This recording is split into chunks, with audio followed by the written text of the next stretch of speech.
শীতকালের কুয়াশা যেন প্রকৃতির এক মোহনীয় আলিঙ্গন।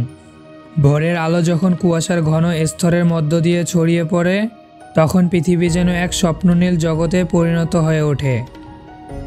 দূর থেকে গাছপালা, মাঠঘাট কিংবা নদীর ধোঁয়াশার আড়ালে লুকিয়ে থাকা রূপ প্রকৃতিকে দেয় রহস্যময় সৌন্দর্য।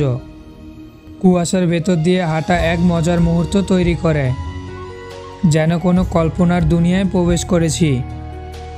বাতাসে ঠান্ডা মৃদু চুম্বন আর কুয়াশার পরশ মনকে এক ধরনের প্রশান্তি দেয়। কুয়াশার চাদরে ঢাকা গ্রামের মেঠো পথ, শহরের সরু গলি কিংবা নদীর ধারের দৃশ্য সব কিছুই যেন একে এক একটি চিত্রকর্ম পরিণত করে।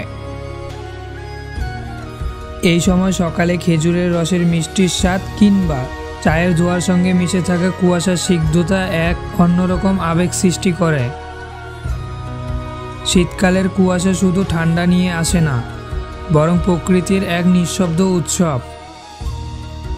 এটি যেন প্রকৃতি ও মানুষের মধ্যে এক নিবিড় সংযোগের মুহূর্ত, যেখানে প্রতিটি নিঃশ্বাসে ভরে ওঠে প্রশান্তি আর ভালোবাসা। আজকের ভিডিও এই পর্যন্তই। যদি ভিডিওটি ভালো লেগে থাকে তাহলে অবশ্যই ভিডিওতে একটা লাইক দিয়ে চ্যানেলটা সাবস্ক্রাইব করে দিবেন।